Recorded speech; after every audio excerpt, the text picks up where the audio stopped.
If you have to ask the question, I think a part of you already knows the answer. The fact that you're Googling, do I have an eating disorder, tells you enough to get help right away.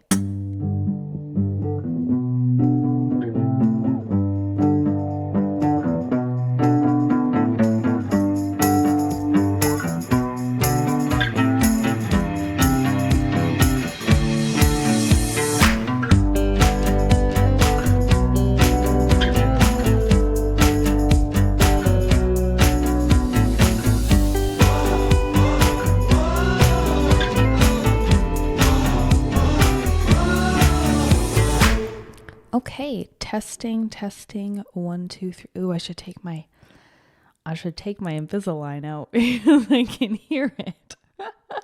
Okay, testing again.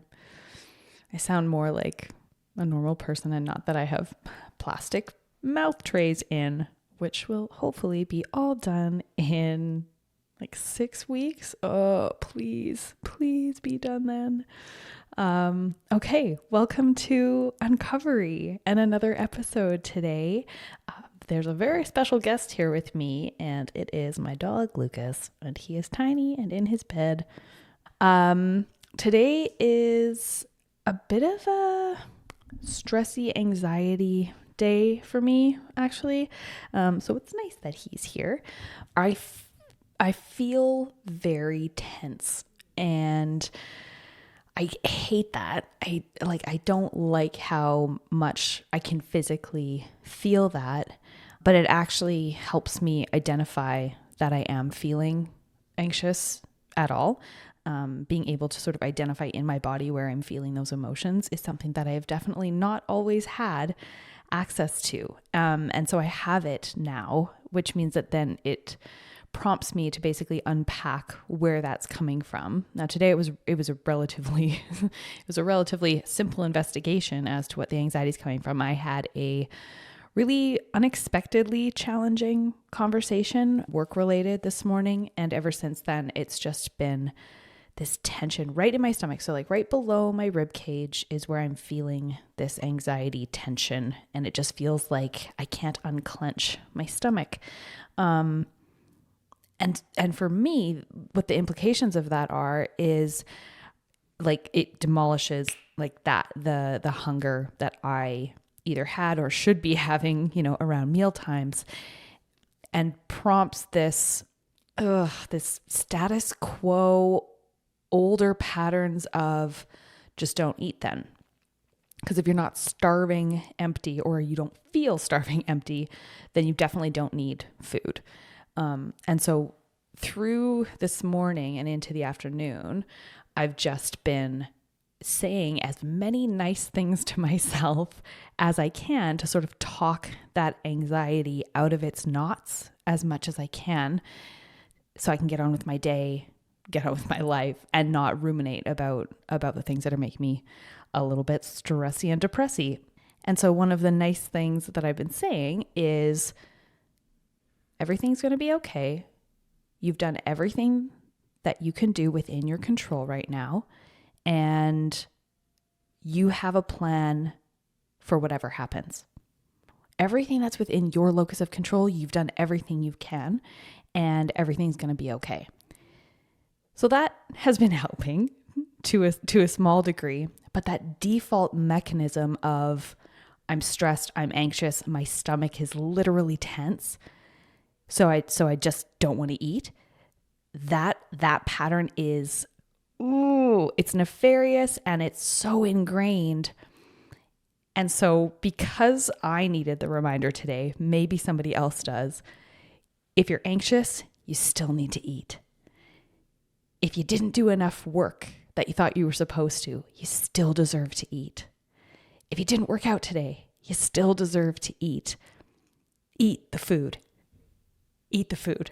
This is what I've had to tell myself today. And so this is what I'm hoping, if somebody else needs to hear, you deserve to nourish your body. So I ate. It actually helped my anxiety go down, right? Imagine the brain-body connection of when you relax your system by nourishing it and saying, oh yeah, no, I still got your back. feeling a little bit of relaxation come from that. And of course, recording feels very therapeutic to me as well. So actually just turning on the mic and doing this, I'm sure will be very helpful as well. So that's a little check-in. On to a little bit of housekeeping.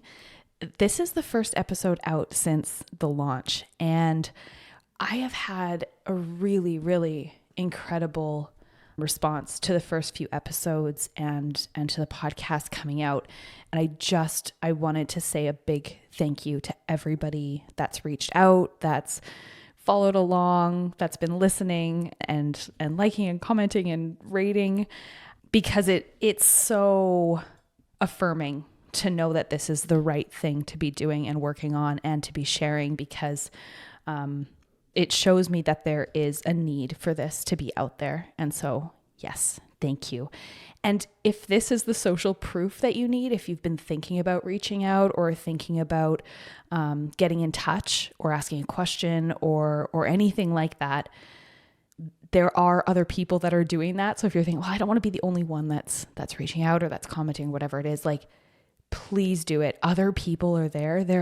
The thing that's become so abundantly clear to me in the last less than a week is that so many people are dealing with this, either themselves or knowing someone. The amount of people that I've either heard firsthand or secondhand of, oh, so-and-so's so-and-so has this, so-and-so's so-and-so has this, or I have this, I deal with this, I've only just started talking about it. All of that kind of feedback has been incredible in, not only showing me that I'm not alone, but so I can share with you that this is incredibly, incredibly rampant and so many people are dealing with this. So you'll hear some people's stories coming very soon.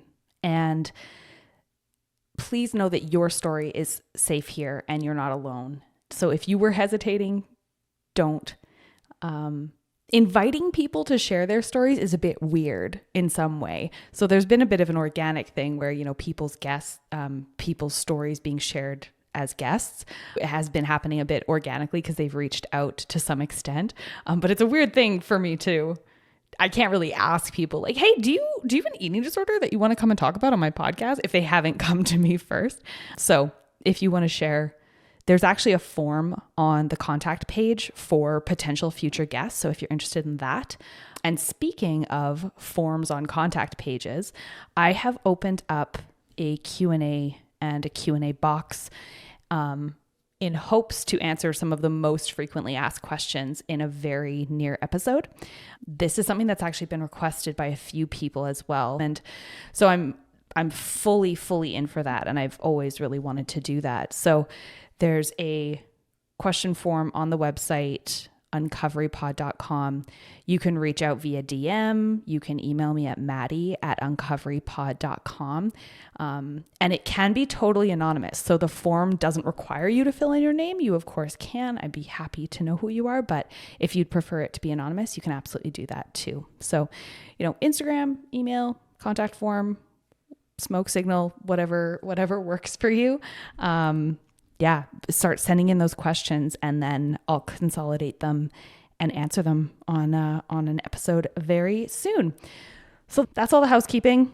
And today's topic is like, how do we kind of all get ourselves familiar with baseline of what are eating disorders, what different types of eating disorders are there, and then how does that impact the way that we think about addressing recovery and treating them.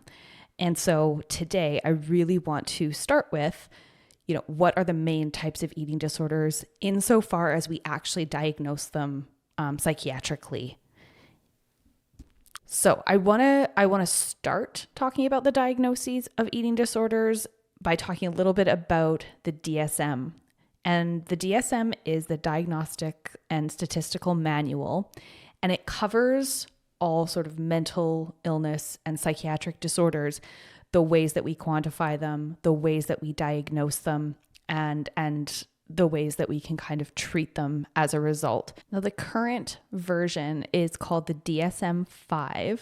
And back when I was doing my first psychology degree, we had the DSM-4. And so it's updated with new insights that come to light in the way that we diagnose these things, which I think is amazing. And it's not updated so often that it's like textbooks in university where you have to shell out every year.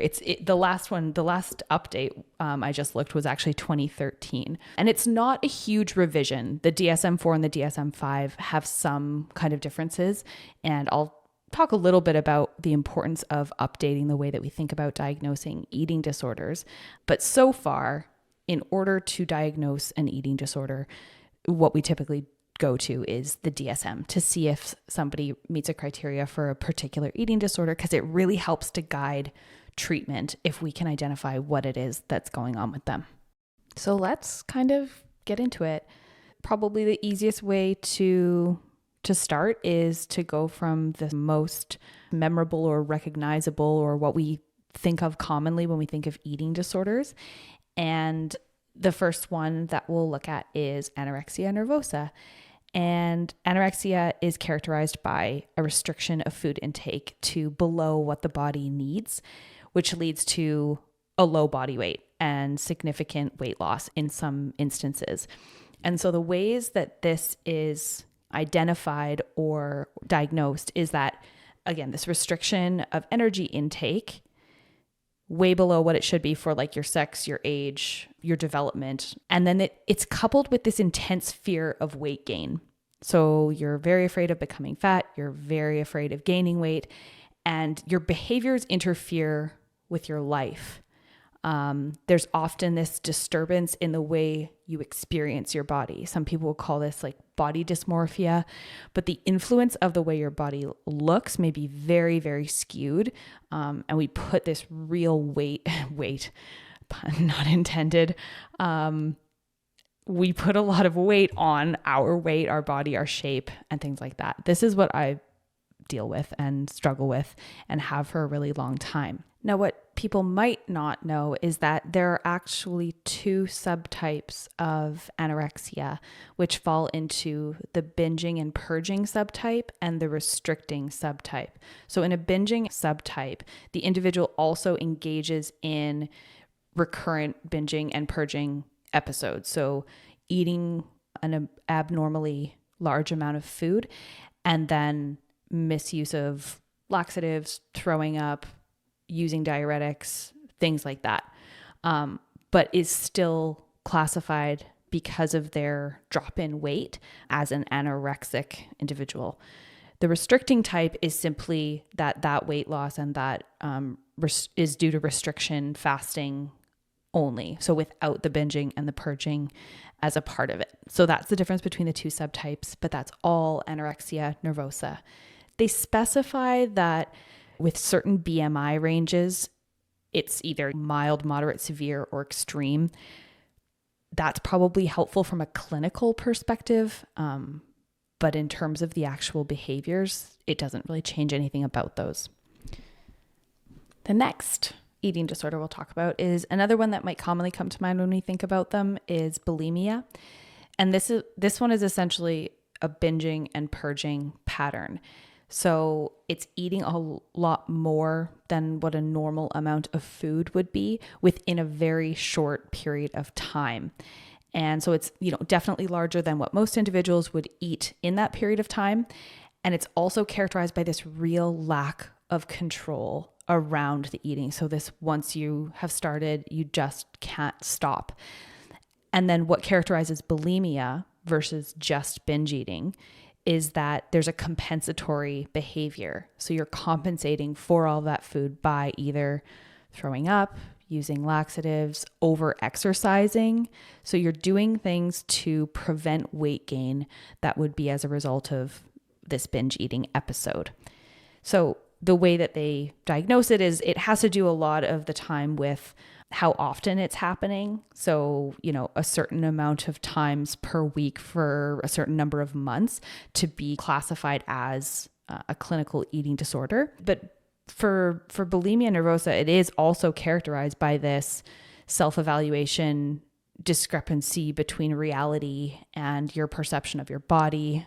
And the difference between this and the subtype of anorexia that has binging and purging is that it doesn't happen exclusively during periods where anorexia is also present. So it's not also present with this like pervasive, ongoing restrictive behavior. So in similar fashion and maybe implied, binge eating disorder was actually new to the DSM-5. It wasn't in DSM-4. It was sort of this kind of otherwise specified type of maladaptive eating pattern, but it is its own disorder now. And it's actually, I believe, the most common. So it's just recurrent episodes of binge eating. And as I described, that short window of time, lack of control, and a larger than average amount of food. It's really, really distressing. And there's no compensatory behavior associated. So it's just binging. There's no purging involved. So those, I think, are what we think about when we think about eating disorders. Those are the three that probably come to mind most often. But there's also another entire list of other kinds of eating disorders that we might not talk about or know about as commonly. One of those is called pica, and it's spelled PICA. And it's this drive and desire and action of eating non-food substances. So I've heard of, some people with this, wanting to eat chalk or cotton, or basically this eating of anything that isn't food.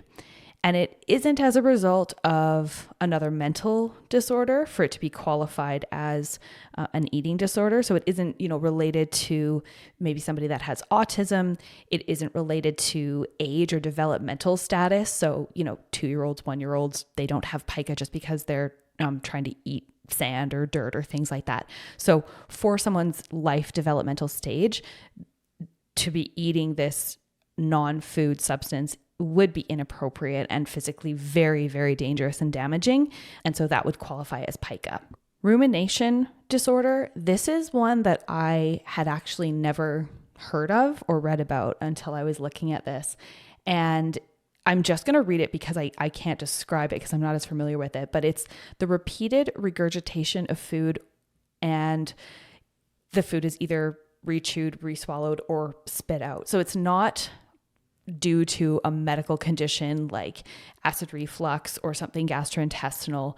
And it isn't just in the course of either anorexia or bulimia, for example. So it's not because they're purging, it's something different. So it's this bringing back up of food that this person is eating. And then there's avoidant/restrictive food intake disorder, or ARFID for short.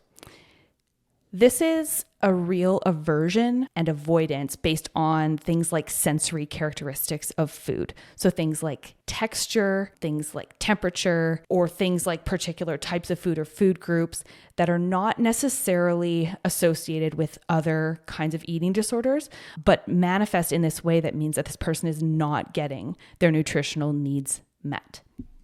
So as a result of this, you may see significant weight loss, not necessarily in all cases. You might just see significant nutritional markers that are deficient. These people might need to be on things like a lot of dietary supplements or like being fed through feeding tubes in order to meet their needs. Now, what I noticed about a lot of these criteria is that it isn't necessarily describing what the eating disorder is, but it's a lot of, oh, well, it's not explained by these things, so we consider it to be an eating disorder. So, it's not because of a cultural or religious type of restriction around we don't eat these types of foods or we don't eat at this specific time.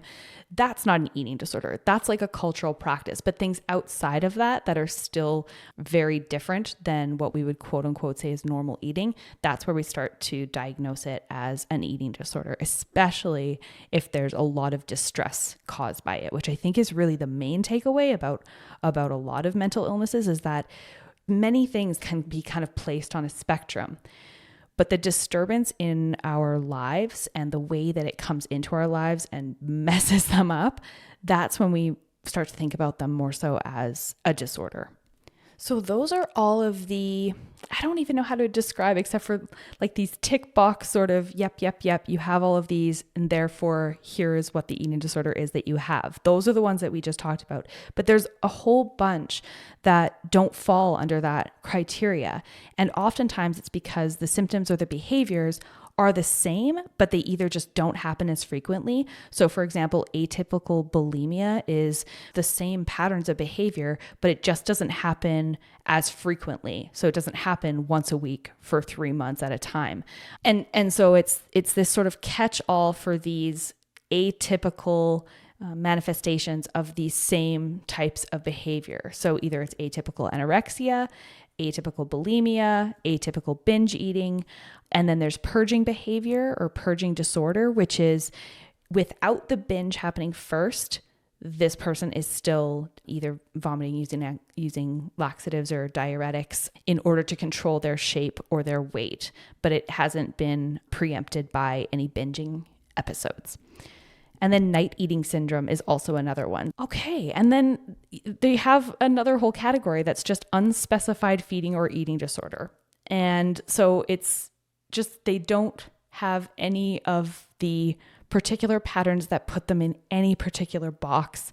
So if you can't meet any of those other criteria, or you don't have all of those symptoms, you can still be diagnosed with an eating disorder. It's just not a specific one. This might also occur if it's, say you're in an emergency room and they just don't have enough information to do kind of a full workup or a full history and a full diagnosis, but there's obvious indications that there's an eating disorder. So until a more full clinical definition can be given, sometimes they will just diagnose an individual with an unspecified eating disorder. There's one outside of the diagnosable criteria eating disorders that some people may have heard of, and it's called orthorexia. And that's essentially quote unquote healthy eating just turned way, way too extreme. So eating nutritious food, obviously good. Eating whole foods, probably good. But if it's so rigid that it starts to actually impact your life and deteriorate your nutrition, then that's a problem. It's this like real worry about things like food quality, like only eating organic under the spring rain, like this fixation on perfect characteristics of a food. Things like being afraid of getting sick from food can be something that people deal with. People that avoid going out to eat because they don't know what's in it or how it's been prepared. Being really critical of food, either your own or others. So orthorexia is one that I think is common enough that by the time DSM-6 comes around, I think this one should probably be in it. This one feels like it's probably needs its own category. You know, people that refuse to eat sugar or gluten or all of those things for reasons that are not otherwise healthful, or they're not meeting their nutritional needs, and there's a serious detriment to their lives as a result. So orthorexia would be one of those that would fit somewhere under the ARFID, or that aversion or restrictive type of intake disorder, rather than having its own category. So those are like the quote unquote DSM-5 American Psychiatric Association definitions of what eating disorders are. And I think it's important to start there, at least in these discussions, so that we know, okay, what are we actually talking about? These are causing a lot of distress. They're causing a lot of physical and mental and emotional harm for the individual specifically. And they're also causing distress often in that person's systems of their family, friends, and the way that their entire world works. But the conversation can't stop there, because in my mind, there are way more ways to be disordered in your eating than just having a diagnosed eating disorder. And there's a lot of problems with the way that we see these eating disorders in black and white in a lot of cases, especially in our treatment systems and in our medical and our healthcare systems. So disordered eating to me is way more common than eating disorders, because if you think about some of these patterns of behavior, like over exercising or restricting certain food groups, Like that's in a lot of cases just what dieting looks like. And to me, that's really disordered in some cases and can cause some real psychological and emotional distress. But just because it's not diagnosed as an eating disorder doesn't mean that it's not important. So, where does one end and the other begin? I think it's really gray. Another reason maybe not to see all of these types of disorders in black and white is that they are in no way static. If someone has anorexia, that is not to say that in the transpiring of their disorder and their life, they might not have bulimia tendencies or later develop binge eating disorder. And so to kind of keep people in a box, I think really doesn't capture then what the reality is of what they're going through. So while my eating disorder has predominantly been shaped by anorexia, I have had experiences in certain periods of time that have been bulimic. Like there have been short bouts of time in my life and during this disorder where I've had other symptomology. And it doesn't mean that I was then diagnosed bulimic, but it just doesn't add any richness to the experience of a person to assume that we know everything then about what they go through in their disorder because they have a diagnosis. And so I think that's another fault or potential pitfall when we're thinking about clinicians and we're thinking about getting help, to take a person off the page and to take it into who they are and the real experience that they're having. There has to be so much room for that nuance and openness to people that don't fit into those boxes to be able to access the same types of help that they might need. No matter what eating disorder or disordered pattern of eating someone has, you can't assume that you'll be able to tell by looking at them either. Just because some of these patterns of behavior have really strong correlations of physiological markers, like really, really underweight bodies generally being considered anorexic or tending to be more likely to have anorexia, you absolutely can't tell what someone is going through by looking at them. And so making assumptions in that way about even symptoms or what eating disorder they have, it's not something that you can just see on the outside. It's very much an internal struggle. I think that mistake is made not just in sort of the general population out in our world when we look at people, but I think that people make that mistaken assumption in clinical settings too, and in treatment settings. And I remember going to an eating disorder specialist doctor in an eating disorder program and having another of those situations where it's like, oh, you're doing really well. And it's like, I was not doing well by any means. But because I had come in and I, either had gained weight or I looked like I had gained weight or whatever it was, it was like this congratulatory sort of, great, you seem fine. And if you're struggling on the inside and behind closed doors and you're having someone tell you that, it's really difficult to then argue with them and to be like, actually, I'm really not. Like it's hard enough to tell someone you're struggling when you look like you're struggling and know that they'll probably believe you. But if you know that you don't look like you're struggling and then you're trying to convince someone like, I'm not fine, and actually this is what I'm going through, that's an even bigger hurdle. So that's something we really need to not make assumptions about, is that the way that people look indicates what their eating disorder or any other struggle might be. And what I'm hoping is that as the DSM sort of continues to move along, and I think it has made some progress already, that rather than being more of a tick box exercise, like, do you have this symptom? Do you have this symptom? Oh, then you have that we start to see these things more in a spectrum of normalized patterns of eating and movement all the way across into real chaotic disarray when it comes to your eating, your movement, and your other behaviors nutritionally. And so I think that that's probably the most helpful way that we can think about eating disorders and disordered eating and normalized eating is that it isn't just you do these things, you don't do these things, but this real spectrum of gray in between.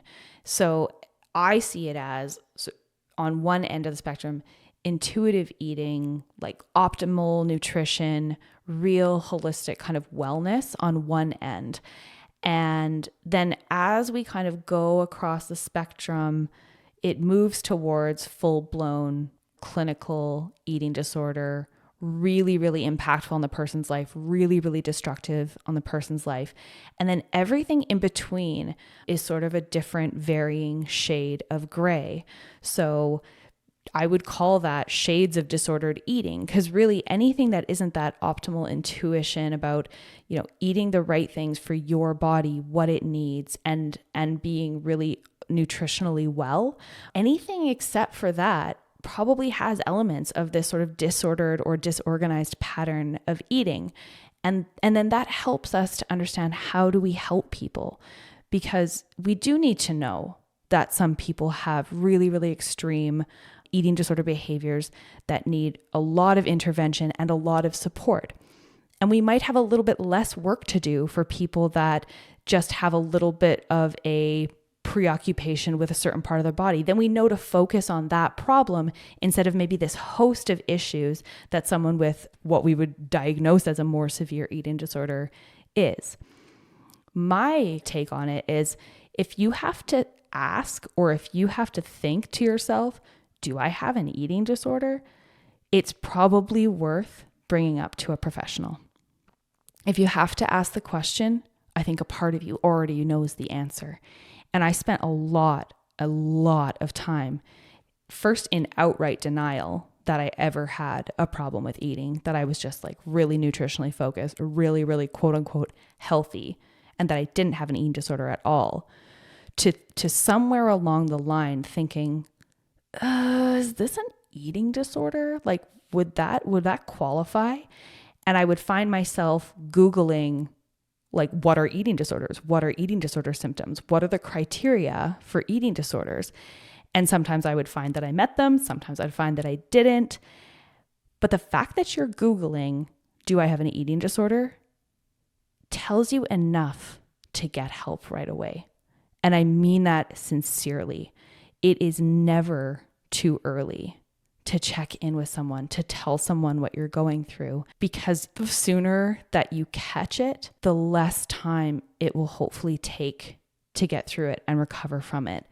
To have it go on and on and on and feel very alone and feel very isolated and keep it a secret, that is how it grows. That's how the eating disorder shape shifts. It gets uglier, and it will become more and more ingrained and relentless, because you're repeating the patterns, not only of the thoughts, but the patterns of behavior. And those are so difficult to undo. It doesn't mean we can't undo them. And I'm working on it right now in being like, everything inside me wants to not eat this meal. I'm going to do the exact opposite of what that part of my brain is telling me to do, because I am literally reprogramming my brain. But I would have a lot less reprogramming to do if I hadn't spent the last 10 years programming my brain over and over to say, gaining weight is bad. Gaining weight is bad. You must be as thin as possible. So as soon as we can catch these things, the sooner that we can help, and the sooner that we're out with it ourselves and able to be vulnerable and honest with at least one person in our life, and then hopefully a professional and hopefully more people, that helps everybody, because then more people will come forward more quickly. And this is lethal. The implications of these eating disorders, the physical effects of them. We have an entire episode about the biological, physical effects, and entire conversation about the mental impact of each of these.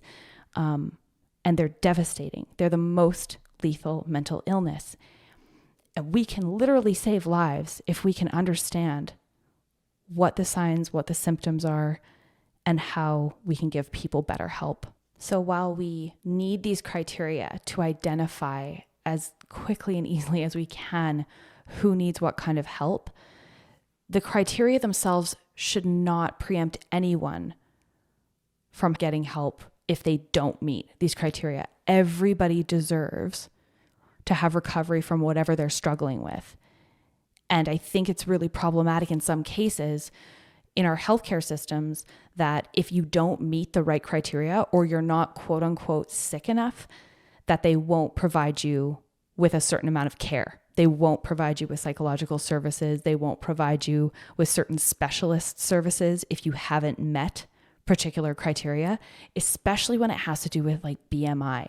And it is an arbitrary way to measure how ill someone is. It's clinically required to see how severe someone's physical malnourished state is, certainly informational to have as a healthcare provider, but to prevent someone from getting treatment because they haven't lost enough weight is ridiculous. It's ridiculous. That person could be suffering greatly in their relationship with food and their relationship with their body.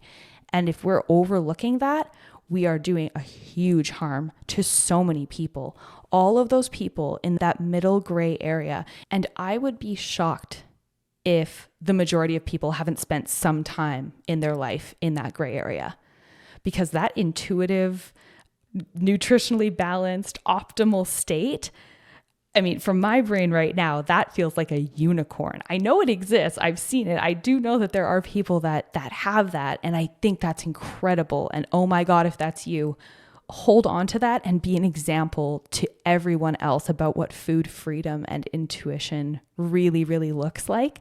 But I truly believe, like, if you haven't heard of a woman that's had one of these kind of gray area patterns of behavior with relation to food or her shape or her body, that's rampant. That's basically everybody. And I hate to be stereotypical because men struggle with this like just as badly as women. I think it's underdiagnosed in men.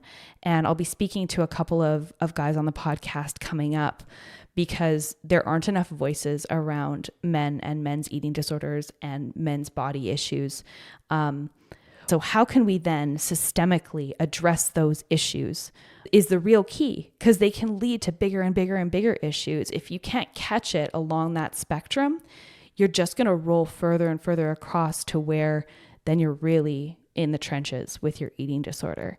So this is hopefully informative in terms of what are we even talking about when we talk about these different types of eating disorders, but it's not the be all and end all. These diagnostic criteria are just that. They're for clinicians to get an easy read on what it is that someone's suffering with, but individual treatment and individual focus on what each person is struggling with, that's absolute key.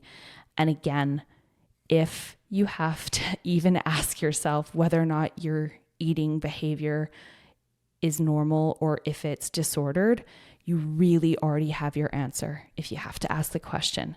And as I have hopefully described, you are so not alone, not just in the statistics that we know about, but anecdotally, the amount of people that have just felt comfortable telling me it is so many people. And so you are definitely not alone.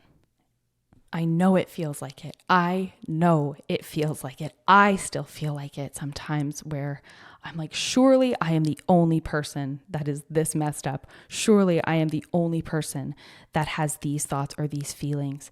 The only way that I've found to undo that narrative is to say those things out loud to other people and to share them and to hear back, me too. Me too. Okay. Whew. So that went from, I think, quite clinical to quite emotional. And that's a reality of eating disorder recovery. That's where we are. And so I hope that was informational now that we all have a baseline information. And I learned something today. I didn't know all of those things. And so hopefully that's helpful. Again, I will put all of the references down below. And I have started the resources page on the Uncovery podcast website, uncoverypod.com. So there's a whole page dedicated to my favorite organizations and their resources. That's all going to be there. And that will be continuously updated as I kind of either think of things, find things, and add links. So that's been today's episode of Uncovery. I really struggle with this sort of like social media pushing or asking for rating and review if you love the podcast, but it actually really does help for things like distribution. And because it's a really important but really not talked about topic, I think that this is a bit of a grassroots movement. So if you can share anything on social media or give a rating and review wherever it is that you listen to your podcast, it really does make a huge difference. And again, a reminder that the Q&A boxes are all open, all communication channels. I'm really excited to do that one because it matters to me what other people want to know. So we will catch you on the next episode.